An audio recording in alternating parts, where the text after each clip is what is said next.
Ela começa a contar uma história a partir de uma ideia básica, deixando-a fluir, como a própria vida. Ela deixa lacunas como boa mineira para que o próprio leitor as preencha, com ironias e às vezes frases de duplo sentido.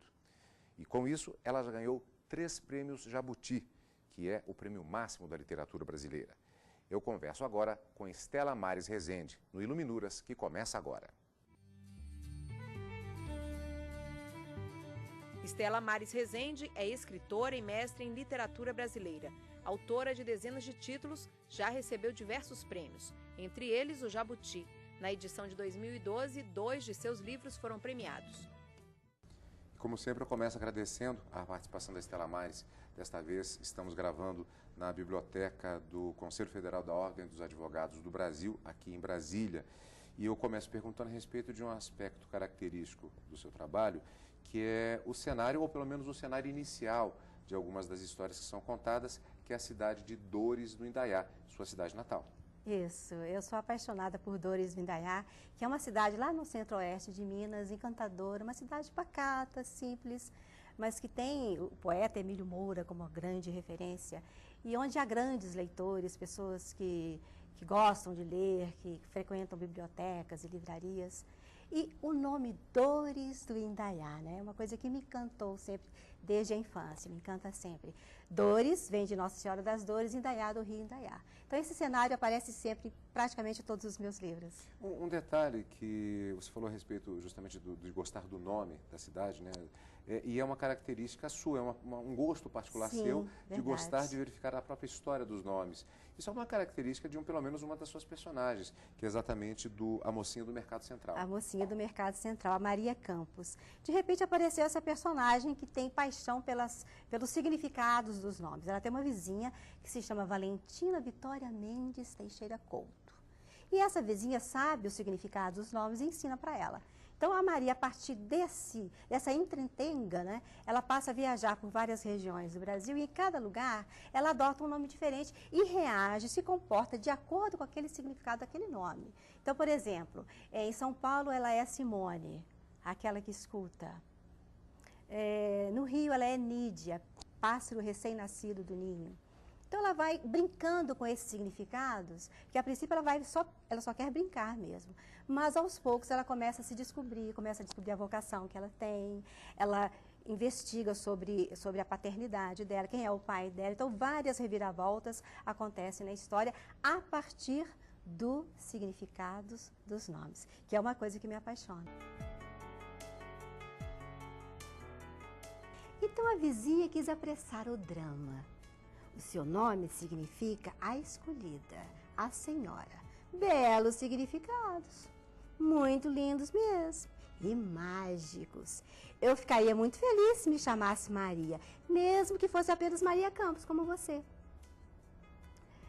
E Maria foi arquitetando a ideia de se chamar de outros nomes, muitos nomes, no intento de ser muitas pessoas, outras pessoas, de viver muitas vidas, de ter todas as experiências que lhe fossem dadas neste velho mundo de água chamado Terra. O interessante é que o psicólogo Jacó Pinheiro Goldberg, que faz inclusive a apresentação do livro, ele foi convidado pela editora para fazer, ele leu a obra e chamou o livro classificou o livro dentro daquela categoria do chamado romance de formação. Mas não havia uma intenção da sua parte de fazer um romance desse tipo. De maneira alguma, eu não havia pensado nisso. E realmente, Cadu, existe esse gênero, né? Romance de formação, aquele romance em que há personagens que estão buscando a sua identidade própria, que estão se formando, que estão se buscando, que estão se conhecendo. Mas, para mim, é romance, é literatura. Para mim, é isso que importa. Porque não há nenhuma intenção de ensinar nada, de explicar nada. Para mim, o mais importante é o trabalho com a palavra, o trabalho com a linguagem. É isso que me fascina sempre. Um fato em relação também à forma de escrever, que resultou, não apenas nesse caso, mas também em outros livros.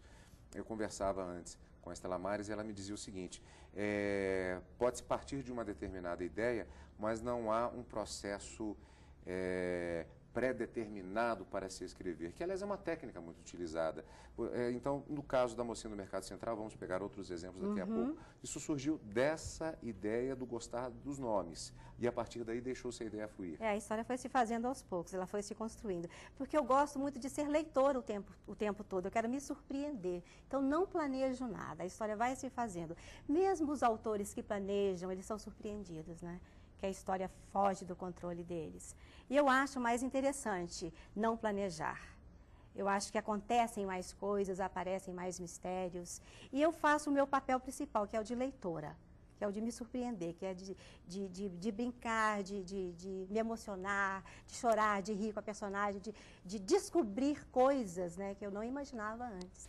Há uma história interessante em relação à Mocinha do Mercado Central, porque há um personagem real, que faz parte do livro, que é o ator e diretor Selton Mello. É uma história muito interessante, porque ele surgiu como uma ideia de colocá-lo como um personagem e acabou tendo uma participação de fato dele, que acabou inclusive aumentando a própria participação no livro. Como é que foi essa história? Conta pra gente. Foi muito, muito interessante. Foi mágico, como diz a personagem, né? Imagina, é mágico. Porque eu não planejei, não imaginei que o Selton Mello fosse aparecer. A menina de 18 anos assiste ao filme Lisbela e o Prisioneiro. O Selton Mello está lá contracenando com a Débora Falabella. E ela, a Maria Campos, aos 18 anos, se apaixona por ele, se apaixona pelo ator, coisa que acontece muito na adolescência. Então ela fala, um dia eu vou conhecer pessoalmente o Selton Mello. Ela põe isso na cabeça. Um dia eu vou conhecer o Selton Mello. E como ela viaja por várias cidades do Brasil, isso poderia acontecer um dia, não é? Poderia nunca acontecer. Mas ela está lá, no Rio de Janeiro, ela entra em uma confeitaria na Rue de France, lá na Avenida Nossa Senhora de Copacabana, toda chique. E quando ela ouve um burburinho, né, um barulho, pessoas conversando, não é que estava entrando o Selton Mello? Aí ela se emociona, e como ela havia pensado, ela faz exatamente o que havia pensado. Ela olha para ele e fala, Selton Mello, eu me apaixonei por você. Dá as costas, morrendo de vergonha dele. Assim era a cena, né?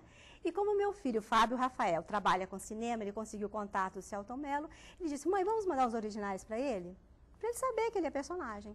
Mandamos. Em poucos dias, o Selton Mello me mandou um e-mail encantado com a história, mas querendo que eu aumentasse a cena. Que a cena era curtinha demais, que ele gostaria de conversar com a personagem. Ela apenas disse que gostava dele. Não, me deu vontade de conversar com ela. Ainda mais que ela gosta dos significados dos nomes. Aí eu achei muito bom, muito divertido isso. Isso aí foi uma maravilha para mim, né? Isso, para o escritor é o máximo, né? Poder aumentar a cena. E eu admiro muito o Selton Mello, né? Como ator, como diretor, como pessoa. Como se diz lá em Minas, ele fez questão de fazer a apresentação do livro. A Mocinha do Mercado Central é apenas uma das suas obras premiadas com o famoso Prêmio Jabuti. Sim, e eu estou muito feliz porque eu havia sido indicada ao Prêmio Jabuti 3 vezes, na década de 80 e de 90 e não havia ganho, né? Era finalista. Mas este ano, em compensação, ganhei 3 Jabutis. Né? O segundo lugar com a Guardiã dos Segredos de Família, o primeiro lugar com a Mocinha do Mercado Central e os primeiros lugares de todas as categorias concorrem ao livro do ano de ficção. E a Mocinha do Mercado Central venceu. Então ele é o livro do ano de 2012. Falou a respeito da Guardiã dos Segredos de Família. Ele acaba tendo um formato diferente. Você definiu ele como uma novela? Eu acho que é uma novela, não é romance nem conto. Ele tem uma tensão, né, que se aproxima do gênero novela. Isso é muito difícil de delimitar. Por que eu falo que é novela? Não sei, alguém poderá dizer que é romance. Mas eu acho que um romance tem mais personagens, tem mais conflitos, tem uma narrativa mais densa. Apesar de que há muita densidade também, há muita complexidade no livro A Guardiã dos Segredos de Família. Mas é um texto mais curto, então eu considero novela. Agora eu escrevo muito conto também. Agora, tem uma coincidência, que é o fato que a Mocinha do Mercado Central, A Guardiã dos Segredos de Família, e o último livro, que A Sobrinha do Poeta. É uma coincidência? Personagens coincidiu, não planejei, de repente agora estou escrevendo com protagonistas meninas, né, jovens, que estão em conflito, por exemplo, A Guardiã dos Segredos de Família é a história de uma menina de 13 anos, de nome Nenenzinha, que resolve deixar a casa dos pais e vai cuidar dos sobrinhos, que são maltratados pela madrasta. E a sobrinha do poeta já é uma professora, deve ter uns 25, 27 anos, não sei a idade dela ainda ao certo. E a mocinha do Mercado Central tem 18 anos. São 3 personagens femininas muito fortes e que, de certa forma, eu me identifico com elas, porque as 3 gostam da palavra. As 3 são encantadas com a palavra, com a narrativa, então nós temos isso em comum. Talvez eu possa dizer que de uns tempos para cá eu tenha ficado assim com essa vontade isso pensando depois, né, depois que tudo aconteceu, que eu tenho ficado com esse desejo de escrever, enfatizando a importância desse encantamento que o ser humano tem pela palavra. Agora, existe um livro que ele muda um pouco essa perspectiva, digamos, feminina e também de lugar, na medida que falamos de Dores Indaiá, é o Artista na Ponte, a personagem masculina, e que se passa em Brasília. O Artista na Ponte, no Dia de Chuva e Neblina, é da editora Saraiva, e ele é a história de um rapaz que acabou de perder o pai. Então, ele está na plataforma da rodoviária de Brasília, a história se passa em Brasília. Então, o tempo todo, ele está tocando guitarra e conversando com as pessoas. Então, o romance é o que ele canta e conta. Então, ele canta e conta o tempo todo. Essa narrativa, isso que ele fala é o romance. Também não planejei antes, mas eu sou apaixonada por música também. Você gosta de brincar com lacunas e ironias. Sim. Às vezes um personagem faz uma determinada afirmação num diálogo com outro personagem, por exemplo, que temos ali uma ironia, é uma brincadeira, ou parece que é um elogio, na verdade está embutido uma crítica, por exemplo. Você está querendo dizer outra coisa. Isso é meio mineiro também, não é? É bem mineiro, mas eu acho que é do ser humano em geral, não é? É do ser humano. O ser humano é muito complexo, é muito contraditório. Todo mundo, né, olha uma pessoa, diz uma coisa e no fundo está pensando outra. Quantas vezes a gente faz isso na vida? Então eu acho isso aí tem que fluir. Então, para mim, a literatura, ela é esse tempo todo, né, essa complexidade, ela é a vida, né? Eu falo que escrever é como viver. Então, muita gente fala que meu texto é complexo demais, que é difícil demais. Aí eu digo, mas a vida é complexa demais.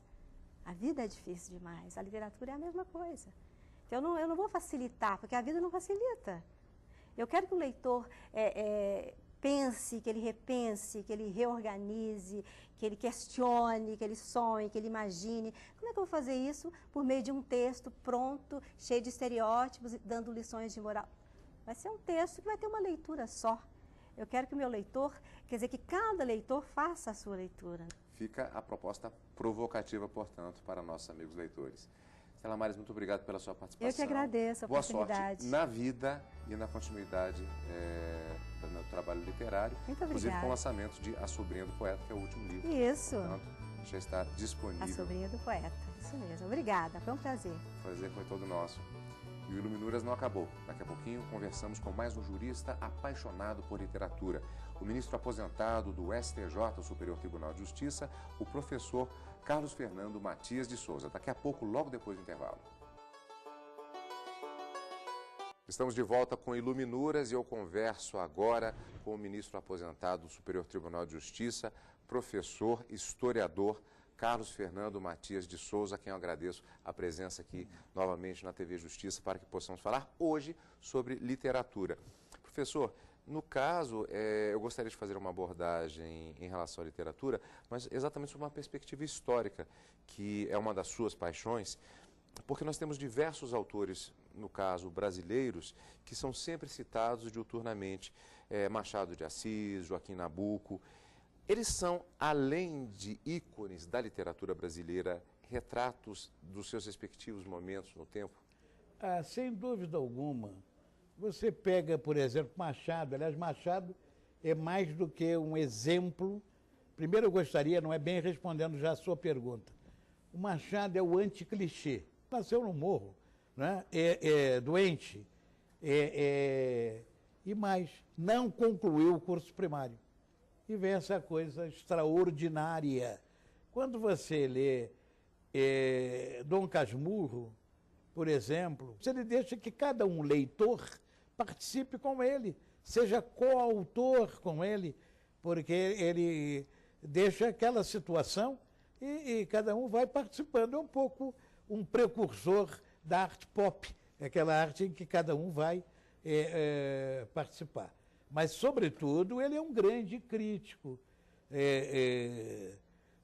Nos momentos, ele é um homem que via com olhos críticos a sua realidade. Nabuco, que coisa notável, que vanguarda, um homem da aristocracia rural, não é? Esse homem defendendo a liberdade dos negros, mas não era uma coisa piegas, não, com absoluta precisão. Aqueles discursos no Teatro Santa Isabel, no Recife, eu tive uma vez o privilégio, fui honrado para fazer a apresentação desses discursos e eu tive que lê-los, né? E fiquei apaixonado pelo o Joaquim Nabuco, a profundidade daquele homem, a crítica que ele fazia à sociedade, e ele que é um homem fruto da aristocracia rural, ele é um homem, punhos de renda, ele foi o primeiro embaixador do Brasil nos Estados Unidos. Agora, ele via, e se você, já que estamos falando em Nabuco e Machado, acaba de sair uma nova, relativamente recente, uma edição da correspondência entre Nabuco e Machado, com uma introdução do Graça Aranha. Que coisa fantástica! Eu sou muito contra essas coisas de leitura obrigatória, mas é uma leitura recomendável para se ler. Há um temor reverencial de Joaquim Nabuco até uma parte da correspondência. Total. Ele só começa a chamar Machado de Machado. Machado. De Machado veio depois. Ele se referia ao Machado, você vou usar a tua expressão, temor reverencial. Não é? Ele tinha, quer dizer, o Nabuco, se curvando, Nabuco, um homem que veio da academia, um homem formado. E o Machado, o grande autodidata, mas esse grande fenômeno que pelo mérito, venceu pelo mérito, o grande fundador da Academia Brasileira de Letras. Mas você vai vendo nessa correspondência que ele, só bem mais tarde que ele vai, instado pelo Machado, a chamar o Machado de forma mais íntima. Mas era um temor, mas não era um temor reverencial, colocando a distância, não. É de quem realmente reconhecia o mérito do Machado. Mas tem outro, o Lima Barreto, que coisa notável, pegando o teu mote aí, que é o maior crítico do seu tempo do que Machado, o Gonzaga Sá, o triste fim do Policarpo Quaresma, o escrivão Isaías Caminha, e os contos, o homem que sabia javanês, isso é um retrato, não é? Nós que vivemos aqui tão perto do poder, quantos homens que sabiam javanês não estão aqui nos circundando, tão próximos de nós. E ele vai fazer aquela crítica notável, que é a crítica até, a palavra é um pouco forte, mas a crítica até à impostura, não é? E esse homem, já o Lima Barreto, ao contrário de Machado, ele estudou, ele chegou a fazer até o 3º ano de engenharia, salvo engano, foi protegido por uma família. Mas quando você pega a obra, por exemplo, o triste fim do Policarpo Quaresma, aquilo é uma crítica, não é? Aos patrioteiros, o major era major da Guarda Nacional, é um romance muito conhecido, em que ele tem uma passagem em que ele vai fazer uma visita, eu acho que em Nova Iguaçu, a um sítio, tinha um sítio ali na Baixada Fluminense, e a afilhada dele namorava um médico. E o médico pergunta: Major Policarpo, o senhor usa adubo? Tinha uma pequena horta, ele disse: adubo? O jovem não sabe que o Brasil tem as terras mais férteis do mundo, e para que adubo? E aí o rapaz disse: não, mas tem as terras negras da Rússia e mais não sei o quê. Isso foi um livro que eu li há tanto tempo, mas uma leitura de grande sabor.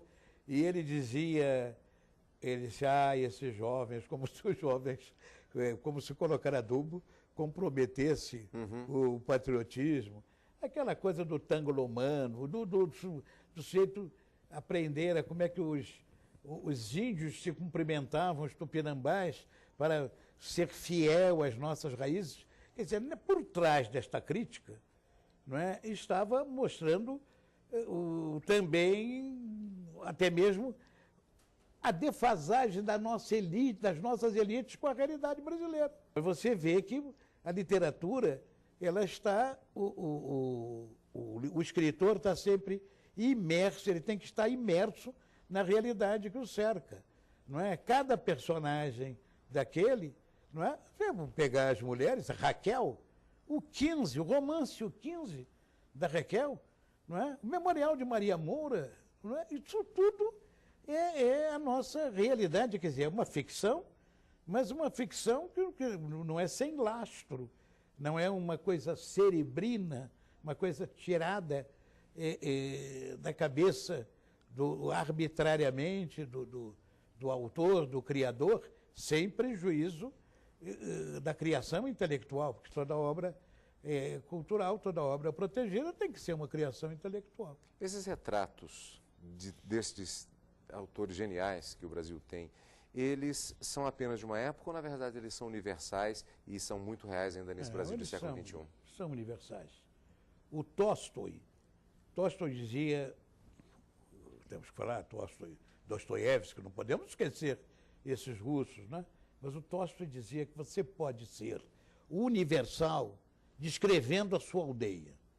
As irmãs Brontë, em cima de um morro, o Ivante, elas fizeram uma obra que é universal, não é? Então, eles são universais, mas citando, mas partindo, não é uma coisa localista, não é? O romance brasileiro, ele em grande parte, ele foi regionalista, mas você não pode dizer que Fogo Morto, por exemplo, José Lins do Rego, que seja uma obra local, localizada, uma obra menor.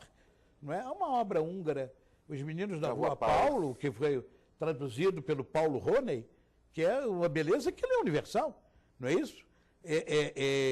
Você, para apreciar a obra, não precisa conhecer a Rua Paulo. Eu, por acaso, conheço a Rua Paulo e eu conheci muito o Paulo Roney, que, aliás, era um homem extraordinário. Por sinal, ele chefia um projeto que ele comandou, que é o relançamento que está acontecendo da obra de Honoré de Balzac. Assim? Isso é uma oportunidade para algumas gerações que talvez não estivessem tão atualizadas de resgatarem uma leitura tão importante como nesse caso, claro, mesmo que traduzida? Sem dúvida, claro. E o Balzac, o tradutor, os italianos diziam tradutore, traditore. Quer dizer, cuidado com o tradutor, que ele às vezes é traidor. Realmente, às vezes, é difícil traduzir. Mesmo o espanhol e o português, que foram línguas, não foram nem irmãs, saíram do romance galaico português, e, portanto, você vai um pouco mais para frente, a partir do século XIII, século XIV, elas já estão se emancipando. Então seria a mesma coisa, mas há traduções difíceis. Professor, eu gostaria de continuar conversando muito mais, temos muitas coisas que poderíamos falar ainda, espero que tenhamos outra oportunidade. Professor, muito obrigado pela sua participação.